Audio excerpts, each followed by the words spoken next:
नई खरीदारी के काफी सवाल आ रहे हैं। इनका भी नई खरीदारी का सवाल है। कह रहे हैं, hi sir, can I make fresh investment in Tata steel and Vedanta iron and what can be the entry point and target. Vedanta iron and steel और टाटा स्टील में से चुनना चाह रही हैं, और मैं चाहूंगा मैम इसमें एक नाम और जोड़ दीजिए, सेल का, क्योंकि आज अच्छे मोमेंटम में है। तो जो खरीदना चाह रहे हैं उनके लिए भी और जिनके पास है उनके लिए भी, दोनों तरह के लोगों के लिए तीनों स्टील कंपनी आप जरा एक बार कवरेज में ले आई। जिनके पास है उनकी बात तो होल्ड है, मतलब उनके लिए बात करने का फिलहाल व्यू नहीं बदला है, तो वो लोग तो होल्ड ही करके चलिए। आज इन तीनों काउंटर में से देखिए, अगर आपको बहुत ज्यादा रिस्क लेना है कि आप 20% प्लस माइनस पर आपकी धड़कनें ठीक ठाक रहती है, तो फिर आप BISL को चुनना। लेकिन अगर आप थोड़ा सा स्टेबल मूवमेंट को पसंद करते हैं तो टाटा स्टील से BISL को साइड करो, सेल को चुनिए। सेल ये कंफर्मेशन दे चुका है कि वो अभी एक अपवर्ड डायरेक्शन की तरफ जा रहा है, and that too at a very small stop loss.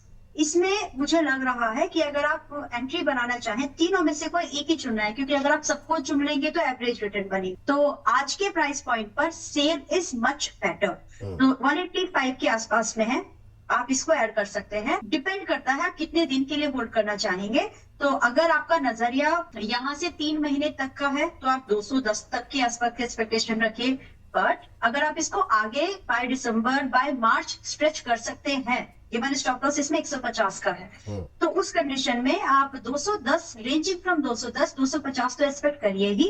अगर सारा सब कुछ ठीक रहता है और क्रूड आपका 110 के ऊपर नहीं जा रहा है, तो संभावना होगी या तो पॉसिबिलिटीज होगी कि करीब 270 भी स्ट्रेच कर जाए। तो sell is much better for safer approach जो चाहते हैं उनके लिए। नाउ BISL पर ऑलरेडी बात कर चुके हैं, तो बिल्कुल बने रहो, अच्छा मूवमेंट दे ही रहा है, but this time you should maintain your stop loss at 30। और जब आप इसको करंट प्राइस पर खरीद रहे हैं तो आपके टारगेट की एक्सपेक्टेशन बढ़ा लो। आपका टारगेट यहाँ से 45 और 50 रुपए का मिनिमम होगा, और ये स्टॉप लॉस यहाँ पर 30 रुपए का है। तो रिस्क रिवॉर्ड के मामले में 1:1 ही बैठेगा एट फर्स्ट टारगेट। अगर आप कंफर्टेबल हो इससे तो बाय करो, अदरवाइज छोड़। मैं इस स्टॉक में मल्टीपल अपॉर्चुनिटीज देख, क्योंकि जिस ब्रांड से आता है और जिस ब्रैकेट में है, वहां से कहीं ना कहीं अच्छी मूवमेंट इसमें हो सकती है, सब्जेक्ट टू स्टॉप लॉस एक बार बचा रह जाए। टाटा स्टील की बात भी करना था ना जी मैम, और आज इसमें वॉल्यूम भी है करीब 15 मिलियन का, जबकि साइडवेज मूवमेंट है। तो सब्र रखना पड़ेगा, हाई बीटा है, बहुत हाई बीटा रहने वाला है। अगर सब्र है तो ठीक, नहीं तो फिर छोड़ दीजिए। दूसरा है आपका Tata steel which is at 183 at current price. Vipul ji, मैं एक बार तो इसको अटेम्प्ट करने की सलाह दूंगी।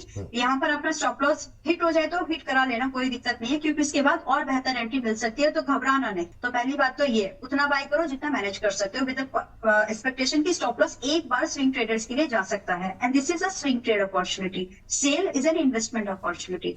तो यहाँ पर ये चल रहा है 183 पर, यहाँ स्टॉप लॉस आपका लगा लीजिए 170। अनलाइकली है, अगर आ गया तो फिर छोड़ ही दीजिएगा। इसके अगेंस्ट में आपका पहला टारगेट 210 का है। अभी फिलहाल आप 210 ही चेस करिए, 210 के बाद रिवीजन करिए। स्टॉक मार्केट से इंपॉर्टेंट न्यूज आपसे मिस ना हो तो स्टॉक मार्केट अलर्ट चैनल को सब्सक्राइब करके जरूर जाइएगा।